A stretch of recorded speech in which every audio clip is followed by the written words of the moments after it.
Nagpadala na po ako ng mensahe kay Vice President Inday Sara Duterte kanina at sa kanyang staff. Ano man pong maitutulong ko in my own small capacity bilang senador na mabigyan po ng kaayusan o solusyon ang isyong kinakaharap ng kanyang Chief of Staff na si Attorney Zulaika Lopez.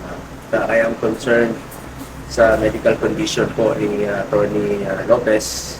Unahin muna natin ang kanyang kalusugan bago ang lahat, no? Karapatan naman po niyang magpa-hospital, magpatingin. At concerned din po ako kay Vice President Sara Duterte.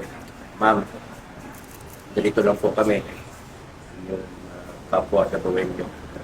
At sana po'y nakikiusap po ako sa ating mga kasamahan, no? Mababang kapulungan sa lower house. Umapila po ako sa ating kapwa mambabatas na hinahinay lang po sa pagpapatupad ng contempt citation at igalang po ang karapatan ng mga resource persons. Alam niyo, natatakot na po ang mga resource persons dahil puro nako-contempt na po sila. Imbis na magiging productive ang resulta ay hindi na po dahil sa takot na po, no? In aid of legislation naman po ito, balikan sana natin ang mga house rules pagdating sa investigations in aid of legislation, lalo na po ang mga grounds for citing resource persons in contempt. Hindi po ito dapat naabuso. Ngayon lang po ito nangyayari. Hindi po ito nangyayari noon. Kahit sa Senado, hindi naman po ganon. Bakit ito nangyayari ngayon, sa panahon ngayon? Naabuso po eh. Please, stop harassment. Yan po bilang isang mambabatas at bilang mamamayang Pilipino, nakikiusap po ako. Please, stop harassment. Itong kaso ni Attorney Lopez, resource person siya. Bakit mo ilalagay doon sa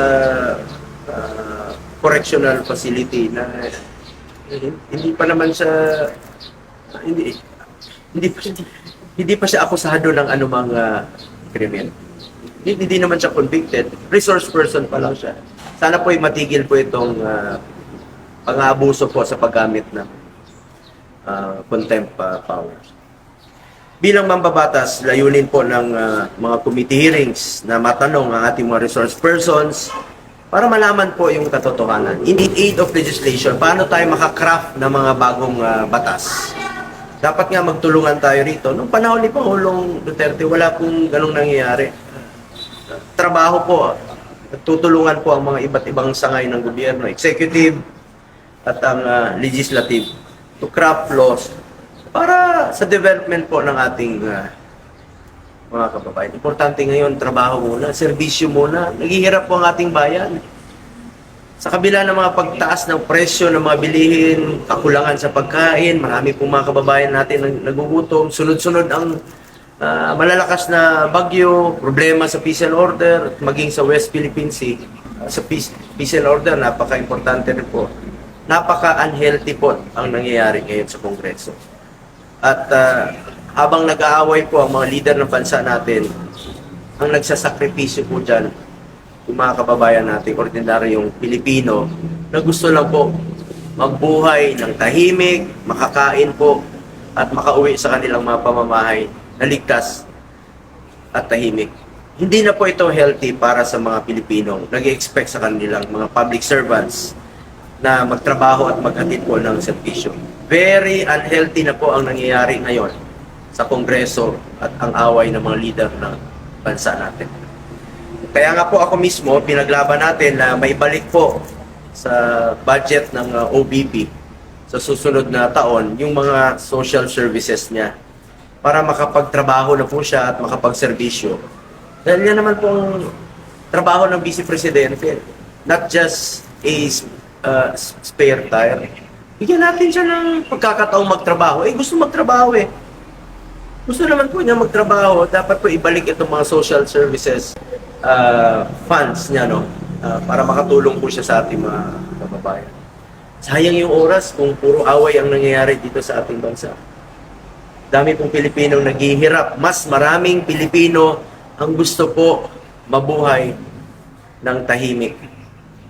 Yan lang po ang pakiusap ko sa ating mga leader. I'm appealing for reconciliation. Kaya po ako bilang isang senador at ako yung maapila sa lahat na sana po'y matigil na po ang lahat ng bangayan, lahat ng away. I appeal for reconciliation among our leaders. Ang kailangan po ng Pilipino ngayon ay hindi kontrobersya, hindi away, politika, kundi maayos na serbisyo at malasakit sa kapwa Pilipino. Nananawagan rin po ako sa mga kasamahan natin sa Senado, kay Senator Amy Marcos na ating kasamahan at bilang kapatid po ng Pangulo at tinuturing naman po niyang kapatid si Vice President Inday Sara Duterte. Kung maaari, pwede siyang magpagitna para sa kaayusan ng lahat at para po sa kapakanan ng bawat Pilipino. Let us aim for peace.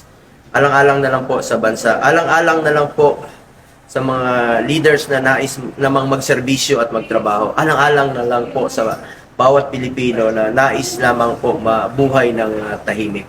Kung napagsama niya noon ang unity team between Marcos and Duterte nung nakarang eleksyon, bakit sana pwede siyang maging instrumento muli for peace and reconciliation para naman po makapagtrabaho na tayo lahat. Makapagtrabaho na kami lahat. Sayang po ang oras, kaya tayo niluklok dito para magtrabaho.